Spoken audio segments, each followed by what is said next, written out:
और राजनीति में आए तो हम जब से आए तब से ही हमने कहा कि राजनीति में 75 वर्ष तक चुनाव की राजनीति करनी चाहिए। तो पॉलिटिकल एक्टिविटी जारी रखना एक अलग बात है और चुनाव नहीं लड़ना एक अलग बात है। आज हमारा उम्र 79 ईयर्स हो गया है, तो वैसी परिस्थिति में इंसुइंग कोई भी इलेक्शन है वो हम नहीं लड़ेंगे। इसका मतलब राजनीति से संन्यास नहीं ले रहे हैं, राजनीति में रहेंगे ही, काम करेंगे ही। बयान कौन क्या है, अपने अपना सिद्धांत की बात है। जब हम बचपन में थे तो सब कोई कहते थे कि हम प्रोफेसर होंगे, डॉक्टर होंगे, इंजीनियर होंगे, आईएएस होंगे, आईपीएस होंगे, और हमारा उद्देश्य था कि हम राजनीति में जाएंगे। और राजनीति में आए तो हम जब से आए तब से ही हमने कहा कि राजनीति में 75 वर्ष तक चुनाव की राजनीति करनी चाहिए। यह स्पष्ट है, आप लोग इसी को लटपटा देते हैं। चुनाव की राजनीति 75 साल तक ही करनी चाहिए, उसके बाद नहीं। जैसे उसके बाद होता है, अब एमएलसी है, राज्यसभा है, या और सार्वजनिक जीवन में बहुत से काम हैं, तो पॉलिटिकल एक्टिविटी जारी रखना एक अलग बात है और चुनाव नहीं लड़ना एक अलग बात है। तो हमने यही कहा है कि 75 वर्ष के बाद चुनाव नहीं लड़ेंगे। आज हमारा उम्र 79 ईयर्स हो गया है, तो वैसी परिस्थिति में इंसुइंग कोई भी इलेक्शन है वो हम नहीं लड़ेंगे।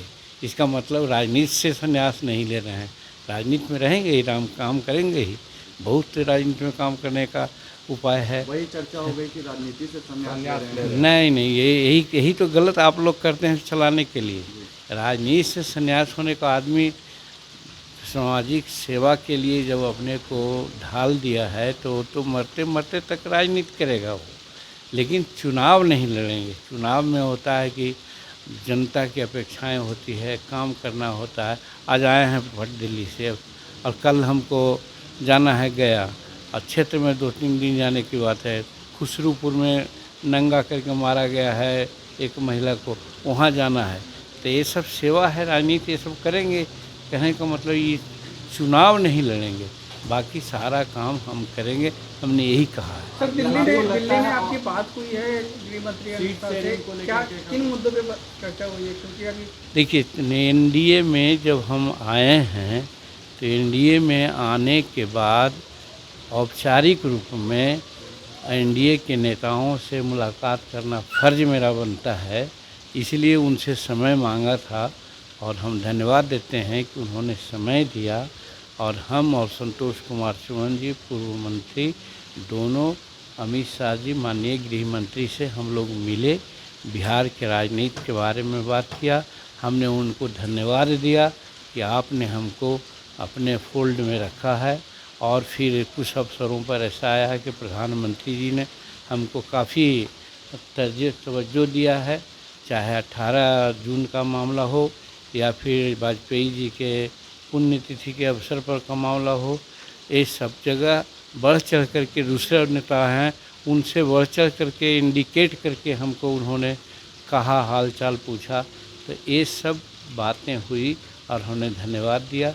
फिर भी ये कहा कि भाई हिंदुस्तान में आप लोग एनडीए को इस तरह से चला रहे हैं और इस तरह आपका टीआर बढ़ा है, चाहे चंद्रमा पर जाने की बात हो या फिर G20 का समिट सफलपूर्वक चलाने की बात हो या और कोई भी बात हो, इस सब में आप लोगों का टीआर इतना बढ़ा है कि जन जन में लोग यही अब कह रहा है कि अगली बार फिर नरेंद्र मोदी जी और बिहार में 400 सीट हम लोग जीत के लाएंगे, ऐसा करेंगे। ये हम लोग डिमांड कुछ नहीं कर रहे। जो भी होगा दशहरा के बाद यहाँ पर उन लोगों का प्रवास होगा, वहीं पर सबकी सम्मिलित बैठक होगी, उसी बैठक में तय होगा। पार्टी तो सब जगह हम लोग तैयार कर ही रहे हैं। देखें कि हमने पूर्णिया में बात किया, नवादा में रैली किया, जमुई में रैली किया, गया में रैली किया, औरंगाबाद में किया, जहानाबाद में करने जा रहे हैं, दरभंगा में करने जा रहे हैं।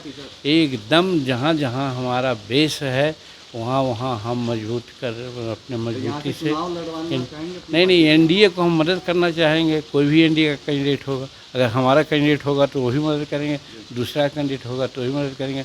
400 सीट जिताने का हमारा उद्देश्य है, मनोज ध्येय झा है। के विवादित बयान पर अब हर बात एक ही बात बोल रहे हैं कि जेडीयू में बड़ी टूट होगी। उसमें टूट तो है ही है, तो देखना रहे हैं कि अशोक चौधरी और ललन बाबू में कितनी तफरकाएँ हुई है और क्या क्या हुआ है, इसलिए है। अशोक चौधरी और ललन सिंह को लेकर तो आपस में जब टूटू में होता है तो उसको तो माना जा सकता है कि मतय कि नहीं है, तो फिर आगे क्या होगा इसके लिए हम तो कोई भविष्यवक्ता नहीं है, बट ये ज़रूर समझते हैं कि आपसी तालमेल का कहीं न कहीं अभाव है वहाँ।